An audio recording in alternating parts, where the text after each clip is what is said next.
Tony, Ya, Mas Tony adalah ketua DPD Golkar Surabaya.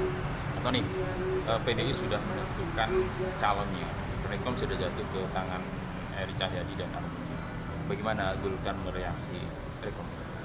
yang pasti kami tidak terlalu kaget ya, karena memang sejak awal kami sudah memprediksi bahwa yang akan direkom oleh DPD ini adalah paslon Erick Armuji. Jadi tidak ada sesuatu istimewa, tapi yang paling utama ya kami ucapkan selamat terlebih dahulu. Mari kita berfastabiqul khairat untuk warga Surabaya. Ya.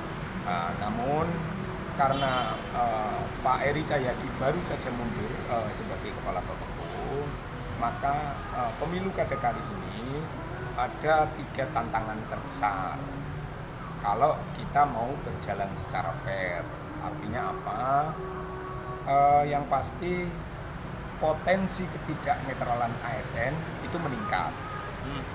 Potensi penggunaan uang pajak dan retribusi dari rakyat yang dibayarkan kepada pemerintah Kota Surabaya berpotensi disalahgunakan untuk kepentingan kontestasi. Nah, potensi yang ketiga adalah potensi terjadinya penyalahgunaan wewenang, abuse of power kemudian meningkat. Nah, tentu itu potensi-potensi yang itu bisa membuat proses pemilu kada ini berlangsung dengan tidak fair. Nah, namanya potensi itu kan kemungkinan. DPD Partai Golkar Kota Surabaya berharap 3 hal itu tidak terjadi dalam pemilu kada kali ini. Caranya bagaimana? Tentu butuh komitmen yang kuat dari Wali Kota Surabaya, Bu Tri Risma hari ini, agar 3 hal itu tidak terjadi, maka beliau harus memposisikan sebagai Wali Kota Surabaya yang akan mengalami purna bakti.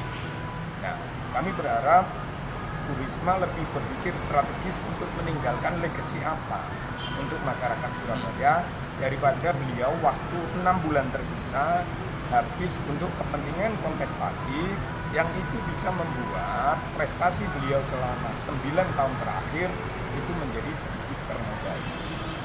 Sayang sama penerus boleh, tetapi kemudian percayalah bahwa setiap 1 rupiah uang pajak dan retribusi yang dibayarkan oleh tukang becak, nelayan di Surabaya, pekerja harian itu tidak boleh digunakan untuk kepentingan kontestasi.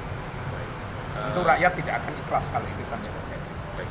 Golkar ini terlepas dari itu memang kita semua waspadai. Hanya Golkar ini partai pengusung, partai yang relatif mengakar. Apa yang akan dilakukan untuk apakah ada semacam berbeda strategis begitu tahu bahwa ini adalah yang lawan kita adalah birokrasi dan kader. Makanya sebenarnya kami sudah persiapkan ini sejak lama. Artinya ada beberapa penugasan partai yang akan dilakukan oleh baik anggota fraksi Partai Golkar di Kota Surabaya maupun struktur partai sampai ke tingkat kelurahan. Kami sudah membentuk koordinator kelurahan untuk tim pemenangan Pak MA. Sudah ada 154 korpel yang kita lantik dan kita lakukan pembekalan. Bagaimana mengenalkan Pak MA Mujiaman, bagaimana asbabun nuzulnya kenapa Pak MA yang sebenarnya secara sosial beliau itu levelnya sudah gubernur tetapi mau maju menjadi calon wali kota Surabaya karena beliau ingin membalas jasa kota yang telah melahirkan beliau. Tentu membalas jasanya ya dengan kekuasaan untuk sebesar-besar kemakmuran rakyat. Makanya tagline beliau itu kan ya maju kotane makmur warga. Yang kedua, Korkel juga dibekali tentang visi misi Pak MA dalam menata Surabaya 5 tahun mendatang.